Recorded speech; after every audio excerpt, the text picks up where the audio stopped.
C'est encore avec une très grande joie d'entrer dans votre foyer pour aujourd'hui. C'est l'ambassadeur de Yahushua, Elia, qui entre dans votre foyer concernant le Dieu d'Abraham.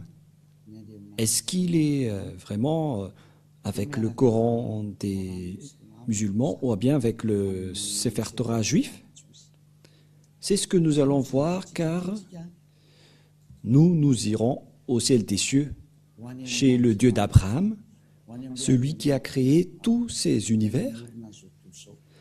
Et si on veut voir le Créateur, et si vous voulez être sauvé, je vous ai toujours enseigné qu'il faut toujours chercher la vérité, écouter la vérité, et que personne ne se trompe plus par elle-même. Il y a déjà beaucoup de tromperies, il faut revenir vers la vérité, d'où l'objet de cet enseignement. Je réitère donc mes salutations pour vous tous. Je suis l'ambassadeur de Yahushua, Elia, qui entre dans votre foyer pour aujourd'hui, dans le cadre de l'enseignement numéro 3 que nous allons suivre ensemble en ce moment pour aujourd'hui.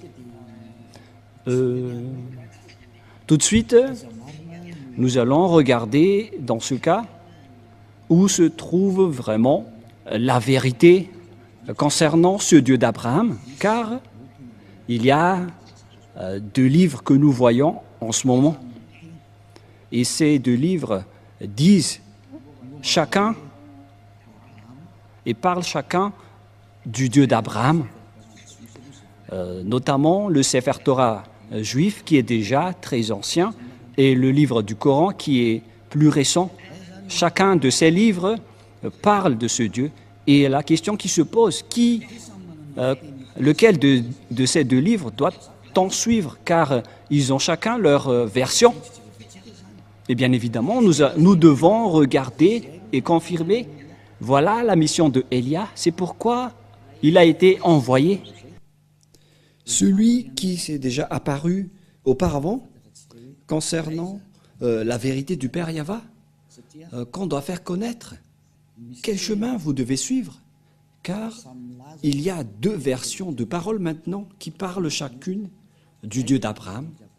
C'est pourquoi on doit trouver vers qui ce Dieu d'Abraham est vraiment allé.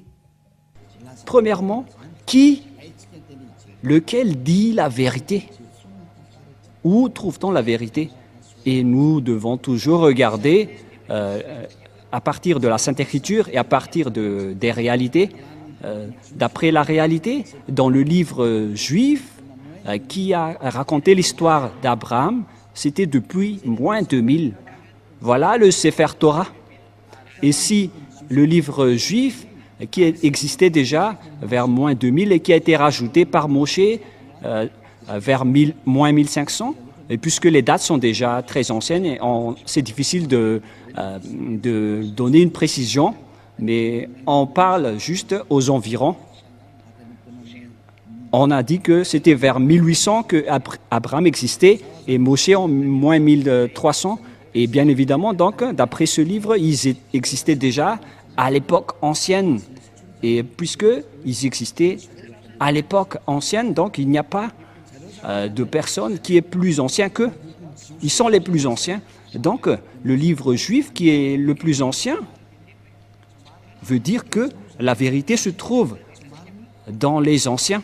Et qui d'entre vous peuvent dire que ce n'est pas vrai ce qu'on dit, alors que ça existait déjà depuis longtemps?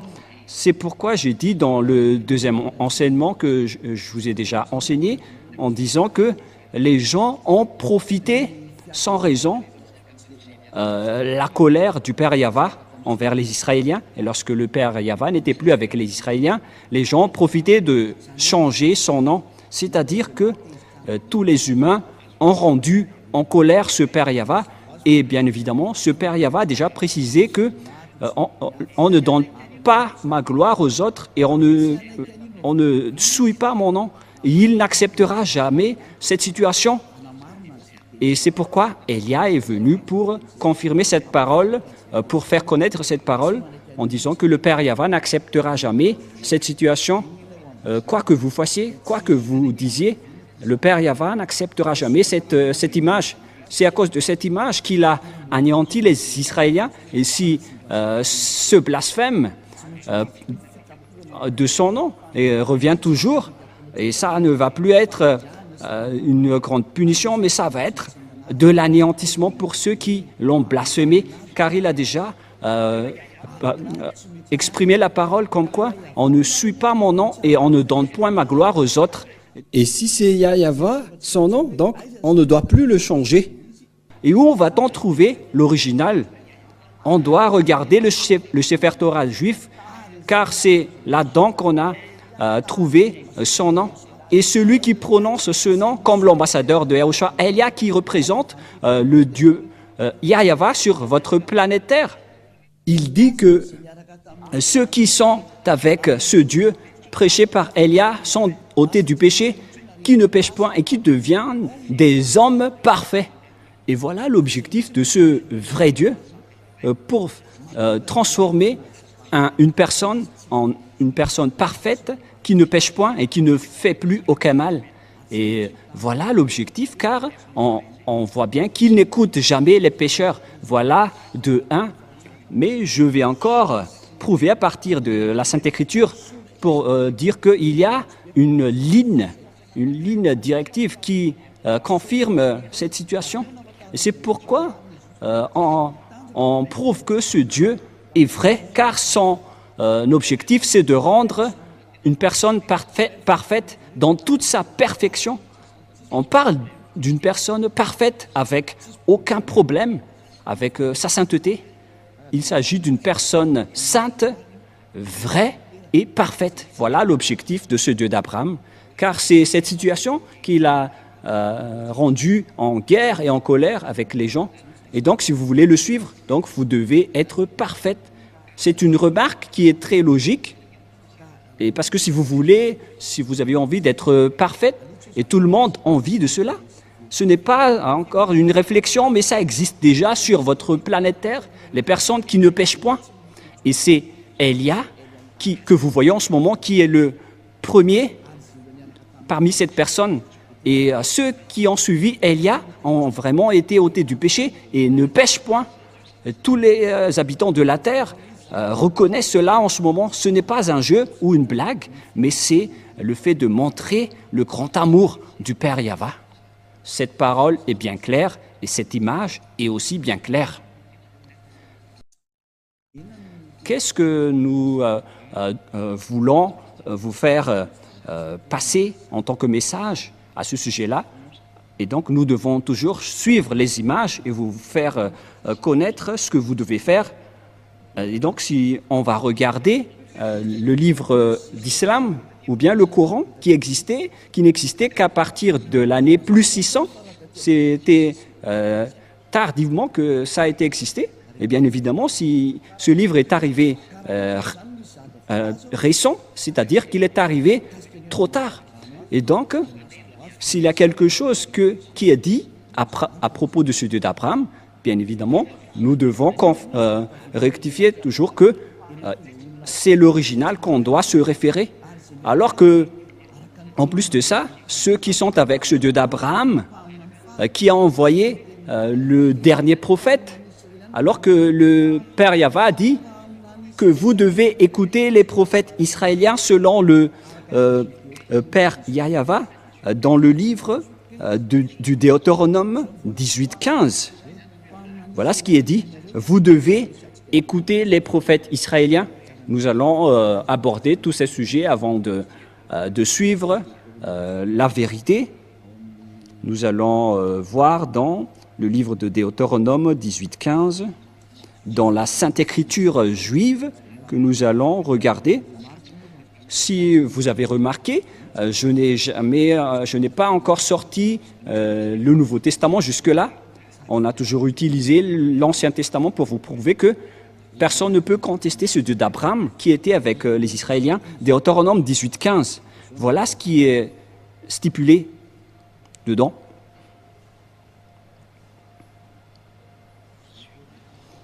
Chapitre 18, Deutéronome 18:15. Tu susciteras du milieu de toi, d'entre tes frères, un prophète comme moi que ton Dieu Yahva te suscitera. Vous l'écouterez. Ici donc, la parole du Père Yahva dans le Sefer Torah juif qui existait vers l'année moins 2000 ou vers moins 1500 précise bien que un prophète venant de toi, d'entre tes frères, que ton Dieu Yahva te suscitera. Qui sont donc ces frères qui sont comme moi? C'est bien évident car il s'agit des lois juives qui sont réservées aux Israéliens. Ici, la Sainte Écriture dit que ça doit être d'entre tes frères comme moi. Donc on parle alors des Israéliens ou bien des Juifs parce que la parole de Dieu le précise dans Exode 19 qu'il faut déclarer aux Israéliens ses lois et ses commandements, c'est-à-dire la parole dans Deutéronome 18:15 va être révélée aux Israéliens et les frères. Quand on veut parler ici, ce sont les Israéliens, car c'était eux qui étaient dans le désert à cette époque-là, et puisqu'ils étaient dans le désert, donc c'était entre eux que la direction était menée, et c'était donc ces prophètes israéliens qui ont été choisis parmi les Israéliens pour être des prophètes, pour guider les Israéliens. C'est dans Exode 19, 3 jusqu'à 5, voilà la loi. Exode 19, 3 jusqu'à 5. Moshe monta vers Dieu et Yahva l'appela du haut de la montagne en disant « Tu parleras ainsi à la maison de Jacob et tu diras aux enfants d'Israël, vous avez vu ce que j'ai fait à l'Égypte et comment je vous ai porté sur des ailes d'aigle et d'amener vers moi. » Verset 5. Maintenant, si vous écoutez ma voix et si vous gardez mon alliance, vous m'appartiendrez entre tous les peuples, car toute la terre est à moi. C'est bien évident, donc ici la parole que ça a été révélé aux Israéliens. Et les frères qu'on a parlé dans Deutéronome 18:15, concernant les commandements de Yahva, c'était réservé aux Israéliens. Et les frères qu'on veut parler ici, ce sont des frères israéliens et les personnes concernées dans le Deutéronome 18:15, car ce sont des lois pour les Israéliens, donc ce sont uniquement les Israéliens qui doivent les observer, mais pas les autres nations. Les autres nations sont interdites d'entrer pour dire que ça nous concerne. Vous ne devez pas faire ça car les 10 commandements et les lois de Moïse sont réservés aux Israéliens. C'est bien clair que vous ne devez pas les contester. Et donc les prophètes qu'on doit croire, selon le Père Yahva, ce sont les prophètes israéliens. Et donc les non-israéliens sont interdits. Ils sont directement exclus. Ils sont clairement exclus. C'est pourquoi je vous ai dit que certains ont profité de la colère du Père Yahva envers les Israéliens. Lorsque le Père Yahva s'est séparé des Israéliens, ils ont profité pour contourner, pour changer les paroles et le nom. Et ce qui est triste, c'est que plusieurs personnes ont été trahies par cette image. C'est pourquoi je vous ai dit, ça suffit. Votre anéantissement va arriver. C'est pourquoi Élia est arrivé. Il vous sauve dernièrement parce qu'on ne peut plus retenir cette situation. On doit vous sauver une dernière fois. Et tant que la parole circule, sachez que c'est de l'amour. C'est pourquoi je vous dis que revenez maintenant, car le Père Yahva ne tolère plus. Soit vous suivez Élia, qui est la meilleure situation, mais si ne vous me suivez pas, alors assumez les conséquences. Mais c'est pareil, comme en ce moment, ce que les Israéliens ont subi, c'est parce qu'ils ont appelé d'autres dieux, et le Père Yahva était gravement en colère. Et ça a fini par un grand danger. Et ils n'ont plus connu ce Dieu. Et après, les autres faux noms se sont apparus. C'est pourquoi Élia vous dit que c'est de l'amour pour vous faire revenir vers votre Créateur, qui s'appelle Yahva. Et l'objectif, c'est que vous ne péchez point. Vous devenez des hommes parfaits. Et donc, le dernier prophète, puisqu'on parle de prophète, le dernier prophète s'appelle Yahushua. Il est le dernier prophète israélien. Et ce dernier prophète israélien a sorti les commandements comme quoi un homme doit se marier avec une seule femme et une seule femme doit épouser un seul homme. Et donc, si vous vous mariez avec deux, plusieurs, donc c'est interdit car vous transgressez directement la loi du Dieu d'Abraham. Car c'est ce que les prophètes israéliens ont dit, le dernier prophète israélien. Mais nous allons faire par étapes les paroles. Et où alors on peut trouver cette parole? Mais d'abord, c'est évident donc, après cette parole, que si ce n'est pas des prophètes israéliens, donc ce n'est pas du tout correct. Vous êtes en train de transgresser le livre de Moshé. Qui que ce soit croit en Moshé, sachez que c'est le Dieu d'Abraham, qui est également le Dieu de Moshé. Et vous ne devez pas du tout contester. Et surtout, si les gens qui sont avec ce Dieu sont ôtés du péché et deviennent des hommes parfaits. Et comment vous allez encore contester cette parole? Il existe déjà des hommes parfaits sur cette planète Terre. Et pourquoi vous allez encore contester cela? Mais en fait, c'est de vous qu'on doit se méfier si vous allez encore oser contester cette bonté. Si vous cherchez le meilleur, voici le meilleur. Alors, réfléchissez bien. Mais moi, je vous raisonne toujours que si Élia revient, c'est que vous devez vous souvenir de l'histoire de Élia. Même vous aussi, je vous incite à faire vos recherches concernant le sujet de Élia. Mais il est là pour faire revenir les gens, pour se retourner vers le Père Yahva. Voilà ma mission. Je ne fais que répéter ma mission ancienne pour montrer son amour. C'est ce monde entier qu'on veut faire revenir pour vous faire retourner auprès du Père Yahva. Et vous êtes concernés. Ce Dieu n'écoute pas les pécheurs, car les pécheurs vont être jetés en enfer. Si vous êtes des voleurs, des escrocs, des adultères, des alcooliques, des fumeurs, etc., vous allez finir en enfer. Voilà la réalité. Ce Dieu d'Abraham ne veut pas être avec les pécheurs. C'est impossible. Quoi que vous disiez, c'est impossible. Ça n'existe pas. Et vous ne devez pas le forcer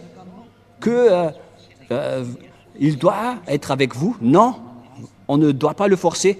C'est vous qui êtes forcé de le suivre et de suivre ses paroles. Nous avons vu que les plus anciens, c'est le livre juif et les personnes qui sont avec ce Dieu ne pêchent point. Nous avons toutes rempli les conditions. Donc, bien évidemment, le nom du vrai Dieu, c'est avec le Dieu qui rend les gens non pécheurs. Et le résultat, c'est que les gens deviennent des hommes parfaits. Et pourquoi vous allez encore rentrer en guerre avec ce Dieu? C'est interdit de contester ni de ce Dieu, ni de rentrer en guerre avec lui. Alors réfléchissez et acceptez d'être sauvés. Et Élia se tourne vers tous les humains. Acceptez d'être sauvés. Suivez Élia maintenant pour aller au ciel des cieux, chez le Père Yahva. Deuxièmement, ce Père Yahva a précisé avec Abraham que c'est avec ta descendance que je vais bénir le monde entier et toutes les nations. Voilà la deuxième image, la prochaine image. Les humains vont être bénis à partir de la descendance d'Abraham. Où va se passer cette bénédiction? C'est avec quelle descendance? Et on doit toujours se référer au Sefer Torah qui est le plus ancien. On ne doit pas se référer au livre récent car c'est évident que on a déjà vu l'original et il y a déjà l'ôtement du péché. Et donc c'est logique qu'on doit toujours se référer à l'original. Ce serait une grosse erreur de votre part si vous allez encore choisir le non original après avoir déjà vu l'original. Mais ça, c'est à cause de votre arrogance. Mais où est-ce que ça va vous mener? Qui va bénéficier de cela? Mais personne. Donc il faut se retourner vers le vrai salut. C'est ça qu'il faut toujours regarder. Et la fin des temps est déjà en cours en ce moment avec l'accomplissement de toutes les paroles du Père Yahva, avec la guerre en Russie et en Ukraine, la guerre nucléaire qui est déjà très proche. C'est la preuve que la fin est déjà là. Alors que soyez conscients, revenez dans la vérité. ne courez plus vers votre perdition, car le temps est vraiment très proche. Nous allons voir l'image selon le livre de la Genèse, chapitre 22. Nous allons voir cette parole.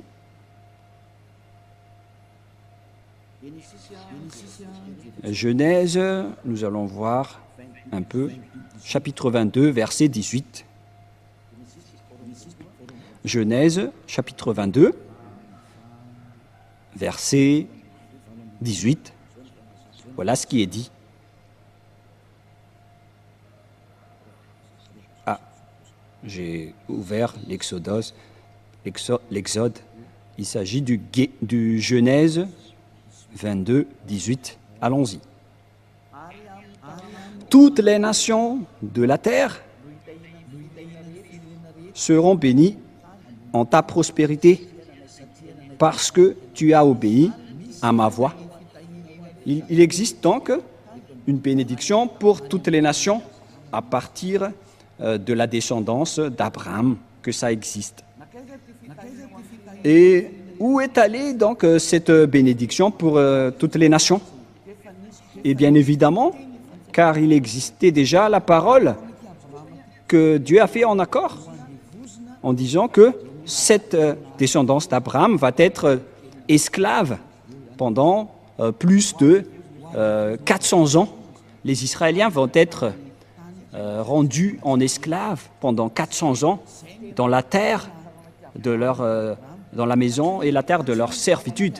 Voilà pour la descendance d'Abraham. Et il n'y a aucune descendance d'Abraham qui ont été devenus esclaves pendant 400 ans, à part la descendance d'Isaac, parce que il y avait deux descendances d'Abraham, la descendance d'Isaac et sa descendance d'Ismaël. L'autre descendance venant de Sarah et l'autre avec son deuxième épouse qui s'appelle Agar, qui n'est que sa servante. Selon la Sainte Écriture, on précise bien que c'était son esclave, parce qu'on doit toujours stipuler ce qui est dans la Sainte Écriture du Sefer Torah. Et son autre épouse est de la même descendance que lui. Voilà la réalité qui existe dans la Sainte Écriture. Et selon la Sainte Écriture, cette descendance qu'on va rendre en esclave, ce n'est autre que la descendance d'Abraham, d'Isaac, et qui a suivi avec la descendance de Moshe. Et la descendance de Moshe vient de la descendance d'Isaac. Et après, c'était transmis à la descendance de Jacob avec les 12 tribus d'Israël, notamment le tribu de Lévi, où est sorti Moshe et Aaron récemment. Et c'est avec cette descendance de Moshe qui a guidé les Israéliens en sortant de l'Égypte, car les Israéliens ont été rendus esclaves pendant 400 ans. Nous allons voir donc la Sainte Écriture dans le Sefer Torah juif pour la bénédiction de toutes les nations, dans Genèse chapitre 15. Nous allons lire à partir du premier verset. Nous allons voir ici l'esclavage des Israéliens. À partir du verset 1, après ces événements, la parole de Yahva fut adressée à Abraham dans une vision, et il dit, « Abraham, ne crains point, je suis ton bouclier, et ta récompense sera très grande. » Donc il a dit, ne crains point, je suis ton bouclier et ta récompense. Et nous allons lire, où déjà? Verset 7. Yahva lui dit encore, je suis Yahva qui t'a fait sortir d'Ur en Chaldée pour te donner en possession ce pays. Et ce territoire, c'était le territoire d'Israël actuellement. Abraham répondit, Yahva, mon Seigneur, à quoi connaîtrais-je que je le posséderai? Il y avait quelque chose qu'il a fait qu'on ne va pas détailler.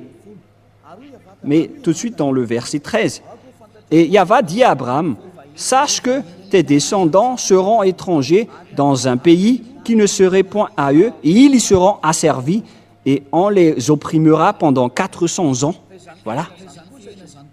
Mais je jugerai la nation à laquelle ils seront asservis, et ils sortiront ensuite avec de grandes richesses.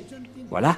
Donc la parole stipule bien ici que le Dieu Yahva a dit à Abraham que ta descendance sera asservie, seront devenus esclaves. On parle ici des Israéliens qui étaient esclaves en Égypte durant 400 ans, selon cette parole. Où se trouve donc cette terre? Et on a précisé que cette terre n'est autre que Israël actuellement, verset 18. Et c'est la raison de la guerre entre les Palestiniens et les Israéliens, d'où la guerre en Moyen-Orient jusqu'à aujourd'hui. Genèse 15, 18, 19 jusqu'au 21. En ce jour-là, Yahva fit l'alliance avec Abraham et dit, « Je donne ce pays à ta prospérité depuis le fleuve d'Égypte jusqu'au grand fleuve, au fleuve d'Éphrate, les pays de Kénésiens, les Kénésiens, des Cadmoniens, les Hésiens, les Périsiens, des Raphiens, des Amoréens, des Cananéens, jusqu'aux Jibousiens. » Donc la parole de Dieu dit ici que cette terre est pour la descendance d'Abraham. Et la descendance d'Abraham, ici, ce sont ceux qui ont été asservis et rendus esclaves pendant 400 ans. Et ceux qui ont accompli cette parole, excusez-moi, c'était Moshe et les Israéliens. Car Moshe les a fait sortir d'Égypte selon l'histoire dans le Sefer Torah juif. C'est-à-dire que toutes les paroles du Père Yahva sont accomplies, que le maître de la terre de Cananéen, c'était la descendance d'Abraham,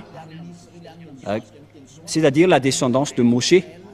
Et les Israéliens qui sont dans le territoire d'Israël aujourd'hui, ce sont bien les Israéliens, mais ce territoire est toujours en conflit. La parole de Dieu a été accomplie comme quoi Israélien va être un lourd fardeau pour le monde. Et toutes les paroles de Dieu sont accomplies jusqu'à maintenant, car les Israéliens ne sont jamais stables jusqu'à aujourd'hui. Ce n'est pas seulement actuellement, mais c'était depuis longtemps, à cause de toutes les paroles du Père Yahva. Vous voyez que personne ne peut échapper aux paroles de Père Yahva. Toutes ces paroles sont accomplies, notamment ces paroles dans le Sefer Torah juif. Il a dit, je vais vous faire de ce pays un lourd fardeau pour vous. Nous allons voir dans Zacharie 12.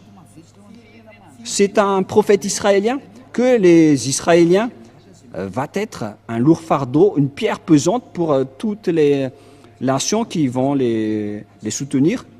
Nous allons voir, en petite parenthèse, cette parole dans Zacharie 12, à partir du verset 1. Nous allons lire cette parole de la prophétie du Père Yahva aux Israéliens. Ainsi, Yahva parle, qui a étendu les cieux et fondé la terre, et qui a formé l'esprit de l'homme au-dedans de lui. Voici, je ferai de Jérusalem une coupe d'étourdissement pour tous les peuples d'alentour. On parle ici d'une coupe, car une coupe veut dire une coupe dangereuse et qui rend une personne étourdie ou ivre. Et aussi pour Juda, dans le siège de Jérusalem, c'est-à-dire que toutes les tribus d'Israéliens ont été frappées jusqu'aux tribus de Juda. Verset 3, en ce jour-là, je ferai de Jérusalem une pierre pesante pour tous les peuples. Tous ceux qui la soulèveront seront meurtris, et toutes les nations de la terre s'assembleront contre elle. C'est un danger pour les Israéliens. Suite à cette parole des Israéliens, il va donc ne pas du tout jouer avec les Israéliens. c'est pire qui vont arriver aux Israéliens. Et donc, pour vous conscientiser, les Israéliens, il faut que vous reveniez, car vous ne connaissez plus le nom de ce Dieu. Parce que, puisque les noms ont changé, le nom de ce Dieu, le Père Yahva doit envoyer son envoyé du ciel des cieux pour faire revenir tout le monde entier. Parce que maintenant, c'est tout le monde entier qui est concerné, mais non plus uniquement les Israéliens. Donc, vous qui me voyez aujourd'hui, revenez tous. Et donc, nous voyons actuellement que tous les pays aux alentours d'Israël, dans le Moyen-Orient, on voit bien que Israël est devenu un problème. Une pierre pesante pour tous les peuples. Nous allons parler encore de ce sujet prochainement, mais voilà, donc avec cette image, on précise bien que personne ne peut contester la parole du Père Yahva, du Dieu d'Abraham. Toutes ces paroles doivent être accomplies. Et son vrai nom, c'est Yahva, un nom qui délivre du péché. Et nous allons voir donc la parole qui précise que c'est Moshe qui a accompli cette mission. C'est Moshe qui les a fait sortir d'Égypte, selon la Sainte Écriture que nous allons également voir. Nous allons donc voir les paroles qui disent que c'est Moshe qui les a fait sortir de là-bas. Et puisque c'est Moshe qui les avait sortis de là-bas, et tout est accompli concernant la parole qui dit qu'on va les faire sortir de leur maison de servitude, parce qu'ils ont été déjà esclaves depuis 400 ans. Et si on parle des Israéliens, c'est-à-dire que ce Dieu va bénir ce monde entier avec cette descendance. La bénédiction, donc, va suivre cette descendance qui a été asservie pendant 400 ans. Et c'était uniquement les Israéliens qui ont été asservis pendant 400 ans. Ce n'est pas les Chinois, les Malagasy, les Africains ni les Japonais qui ont été asservis. C'était les Israéliens qui ont été asservis ou rendus esclaves pendant 400 ans. Et nous allons voir cette parole selon la Sainte Écriture. Nous allons le chercher rapidement. C'est dans Exode que nous allons lire ensemble.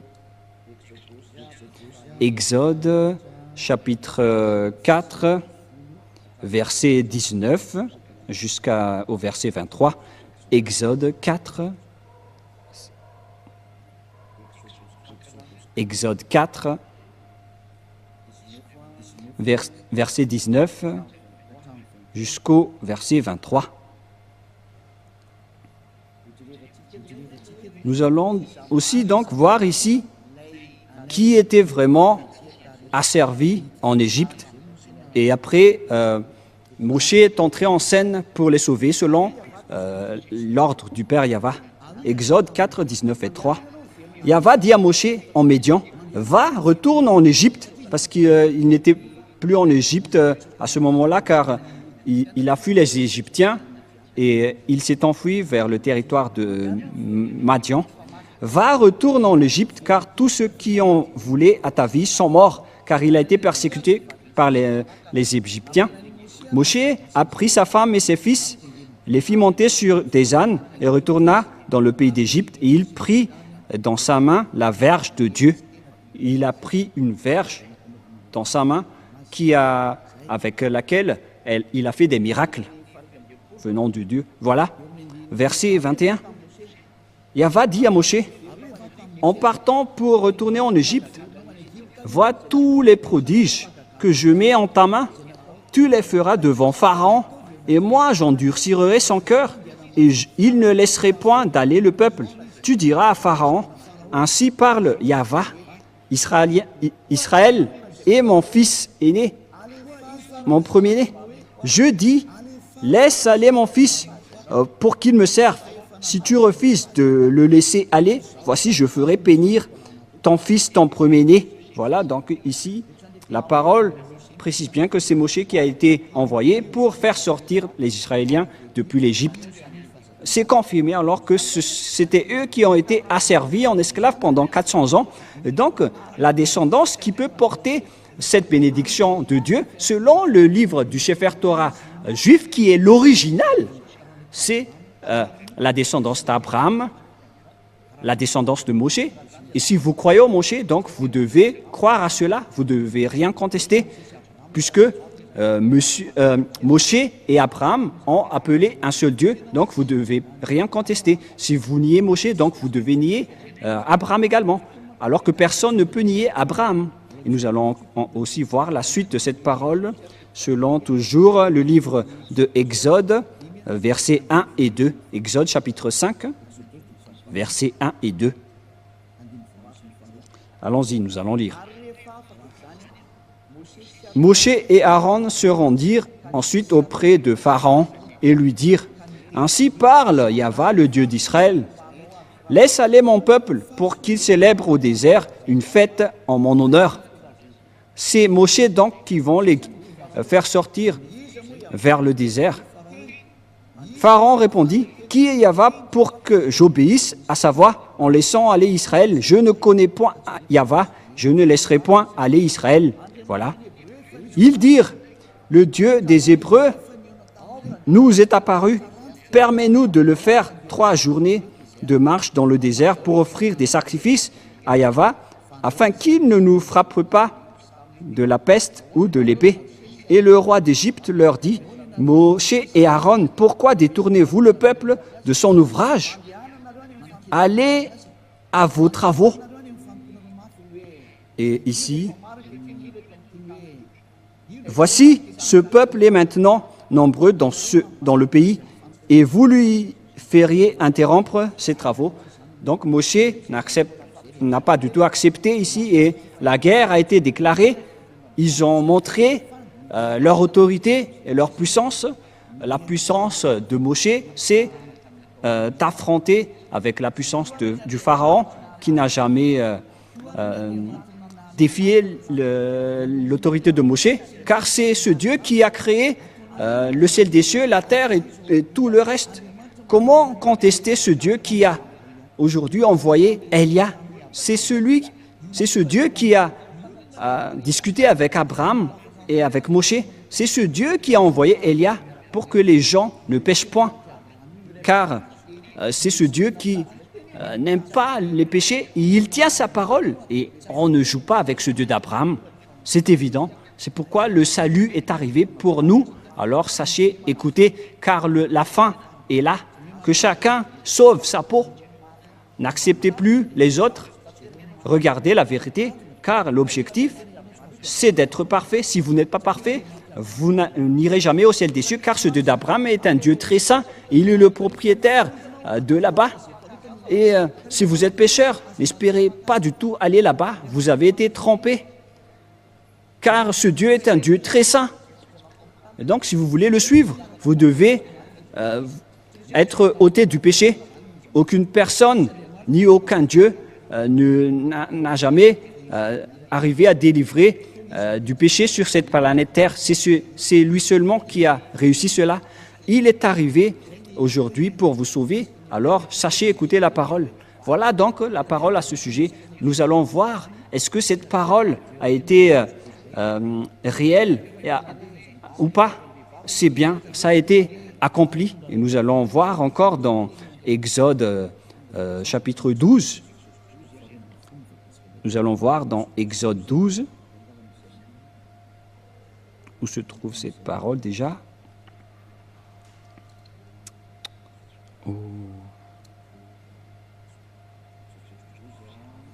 Exode 12, à partir de quel verset déjà? Nous allons voir.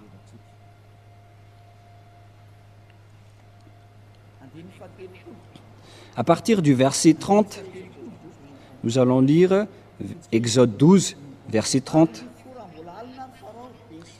Et Pharaon se leva de nuit, lui et tous ses serviteurs et tous les Égyptiens, et il y eut de grands cris en Égypte, car il n'y avait point de maison où il n'y eut un mort, selon donc la parole du Père Yahva, que je vais tuer ses fils aînés, puisqu'il ne vous a pas laissé sortir, donc je vais tuer tous ses fils aînés. Et verset 31, dans la nuit même, Pharaon appela Moshe et Aaron et leur dit, « Levez-vous, sortez du milieu de mon peuple. Vous et les enfants d'Israël, allez servir Yahvé comme vous l'avez dit. » C'est dans le verset 31 et 32. « Prenez vos brebis et vos bœufs. Prenez vos brebis et vos bœufs, comme vous l'avez dit. Allez et bénissez-moi. » Et les Égyptiens pressaient le peuple et avaient hâte de le renvoyer du pays, car ils disaient, « Nous périrons tous. » Verset 34. Le peuple emporta sa pâte avant qu'elle fût levée. Ils envelopperont les pétrins dans leurs vêtements et les mirent sur leurs épaules. Les enfants d'Israël firent ce que Moshe avait dit, et ils demandèrent aux Égyptiens des vases d'argent et des vases d'or et des vêtements. Et Yahvé fit trouver grâce au peuple aux yeux des Égyptiens, qui se rendirent à la demande, et ils se dépouillèrent. Ils dépouillèrent les Égyptiens. Les Israéliens sont devenus riches car ils ont accaparé toutes les richesses des Égyptiens. Et ces derniers aussi ont donné tout car ils avaient peur. Et les Israéliens ont supprimé les Égyptiens. Ils n'avaient plus rien. Et les Israéliens sont devenus très riches, selon la parole du Père Yahvé, en disant que je vais vous rendre très riches. Voilà. Verset 37, les enfants d'Israël partirent de Ramsès pour Sukkot, au nombre d'environ de 600 000 hommes de pied, sans les femmes. Une multitude de gens de toute espèce montèrent avec eux. Ils avaient aussi des troupeaux considérables de brebis et des bœufs, mais ces derniers n'ont pas fait des contrats avec les Israéliens, car les commandements étaient réservés aux Israéliens. Ils firent des gâteaux cuits sans levain, avec la pâte qu'ils avaient emportée d'Égypte et qui n'était pas encore levée, car ils avaient été chassés d'Égypte sans pouvoir tarder et sans prendre des provisions avec eux. Le séjour d'enfants d'Israël en Égypte fut de 400 ans. C'est une date approximative, mais la date réelle, c'est 430 années, selon la parole du Père Yahvé. Et au bout de 400 ans, le jour même, toutes les armées de Yahvé sortirent du pays de l'Égypte. Voilà.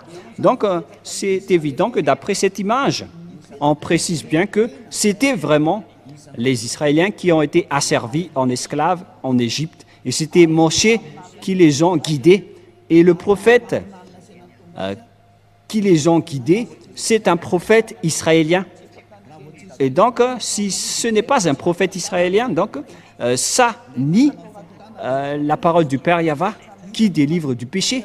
On a vu ça dans le Sefer Torah juif qui est le plus ancien, car on a vu là-dedans le nom Yahvé et tous ceux qui le suivent ne pêchent point et deviennent parfaits, comme Élia qui a vraiment été envoyé par ce Dieu Yahvé. C'est pourquoi je vous dis toute cette bonté pour vous faire revenir, pour le suivre. Courez maintenant pour le suivre, car il est revenu, mais vous ne pouvez plus jouer avec lui. Il est venu pour anéantir et détruire tous les faux dieux. Ça suffit pour, avec ces tromperies. Il y avait déjà beaucoup de gens qui ont été perdus et péris en enfer et dans les temps de feu. C'est la période du salut.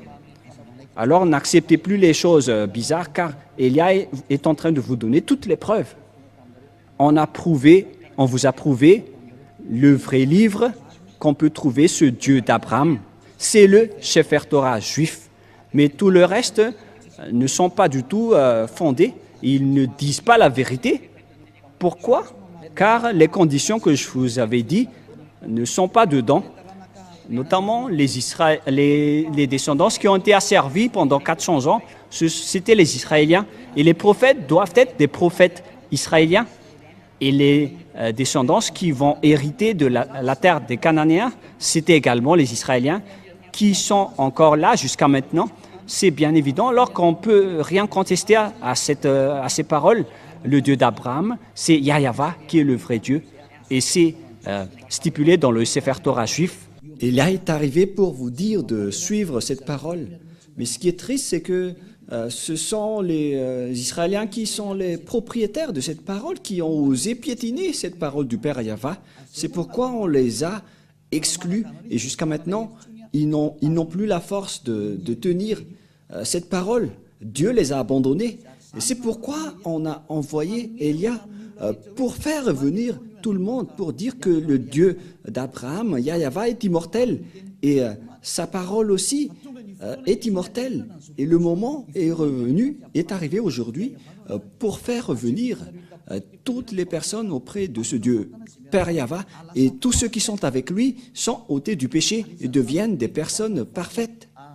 Et d'ailleurs, la dernière parole du dernier prophète israélien, qui est Yahushua, il a dit que un homme doit se marier avec une seule femme. Mais si vous êtes polygame, si vous vous mariez avec plus d'une personne, ce n'est pas juste. Et c'était avec ça aussi que ce Dieu a créé les humains depuis le livre de Genèse, de la Genèse. C'est un homme pour une seule femme. Sinon, vous ne serez pas du tout parfait. Et tout ça, on vous montre pour démontrer la vérité. Si vous êtes vraiment avec ce Dieu d'Abraham, sachez qu'il ne fait pas du tout souffrir les personnes. Par exemple, pour vous les polygames, vous ne pensez pas que l'autre femme ne va pas être triste, mais ce n'est pas du tout juste. C'est pourquoi un homme doit être marié avec une seule femme et l'amour doit être équitable avec ce Dieu d'Abraham. Il ne fait pas de favoritisme. Ce n'est pas que vous allez juste penser à vous-même et vous ne pensez pas aux autres. Voilà, être avec ce Dieu d'Abraham. Par exemple, pour vous les adultères. Mais vous n'avez pas honte de pratiquer l'adultère? Parce que le fait de se marier avec les femmes des autres, c'est de l'adultère, alors que c'est vraiment nombreux aujourd'hui. Tous ces genres d'images montrent que vous n'êtes pas parfaite. Vous qui dites des gros mots, vous qui trompez les gens, vous les escrocs, les menteurs, les trompeurs, ça vous rend tous imparfaits. Mais les gens avec Élia ne font plus cela. Ils sont devenus parfaits. C'est pourquoi cette révélation, si on veut vous sauver, c'est pour que vous soyez parfaits. Mais qui peut détester cela? Mais c'est ça qui est avec Élia. Vous devenez parfait. Et en fait, c'est déjà réel. Ce n'est pas qu'on est en train de vous le montrer, mais tout le monde vit cela. Et cette image est vraiment merveilleuse. Et c'est pour ça qu'on vous incite tous. Et nous allons encore voir pour la prochaine fois, pour la suite de l'enseignement, que nous allons encore voir, pour vous prouver et pour vous demander de revenir vers le vrai Dieu, le Dieu d'Abraham, qui s'appelle Yahva. Et il faut écouter la parole des prophètes israéliens, sinon vous ne serez jamais dans la ligne de la vérité. Vous ne serez jamais là-bas. Vous serez toujours hors sujet. Alors, le rôle de Élia, c'est de vous faire revenir pour que tout le monde entier soit sauvé, car les anéantisseurs sont déjà en cours, ils travaillent déjà, ils sont en train de détruire. C'est pourquoi on vous appelle tous, car vous ne pouvez pas contrer cette chose. Ils sont déjà là, ils attendent juste l'ordre de Élia, alors que leurs travaux sont également déjà aussi en cours, alors que chacun réfléchisse, c'est l'heure du salut. Élia sauve tout le monde avant votre anéantissement. Et si vous allez dire, comment est-ce possible? On verra avec l'histoire. Parce que toutes les paroles sont accomplies. Suivez l'histoire des Ukrainiens et des Russes. Je vous ai déjà appris que 2/3 de la population mondiale vont mourir. Et on verra la suite. Mais voilà, pour aujourd'hui, et la parole est claire. Si vous voulez être avec le Dieu d'Abraham, le vrai Dieu, son nom c'est Yahva. Et c'est dans le livre du Sefer Torah que vous devez le voir. Il est le plus ancien et ceux qui sont avec lui ne font plus aucun mal et deviennent parfaits. Et donc, voilà, à vous de choisir, de suivre ce Dieu d'Abraham Et suivez Élia à partir de maintenant.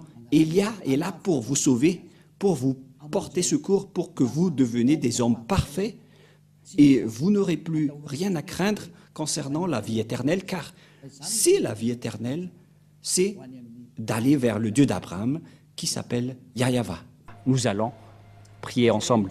Merci beaucoup, Père Yahweh, car c'est toi qui m'as envoyé et j'ai accompli tous tes travaux et je vais encore continuer pour que cette parole soit le salut pour le monde entier, pour vraiment les porter secours, pour qu'ils deviennent des hommes parfaits, car c'est la raison pour laquelle tu les as sauvés.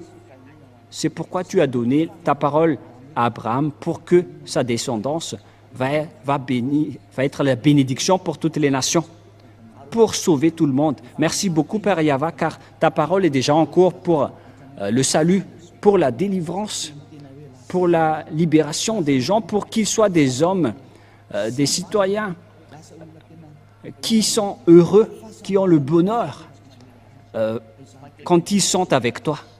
Qui n'en vit pas cette situation, alors que cette situation est déjà réelle actuellement? Heureux sont ceux qui ne pêchent point et qui sont devenus parfaits et qui n'aiment plus aucun mal dans tout leur chemin. Cher Père Yahweh, merci beaucoup pour toutes tes paroles. Et viendra encore le moment pour faire connaître toutes les choses concernant ton salut qui viennent des prophètes israéliens qu'on doit écouter. Père Yahweh, merci pour le salut que tu nous as donné, qu'on partage les gens aujourd'hui. Gloire éternelle à toi. Et au nom de Yahushua, nous faisons toutes ces prières. Alléluia. Amen. Et donc, je vous souhaite d'être bénis pour tout ce que vous faites dans tous vos chemins et suivez toujours le Père Yahweh. Sauvez votre âme et protégez votre âme pour qu'il soit bien arrivé au ciel des cieux, pour qu'il ne pêche point. C'est déjà réel en ce moment et que Yahushua vous bénisse. À la prochaine. Au revoir.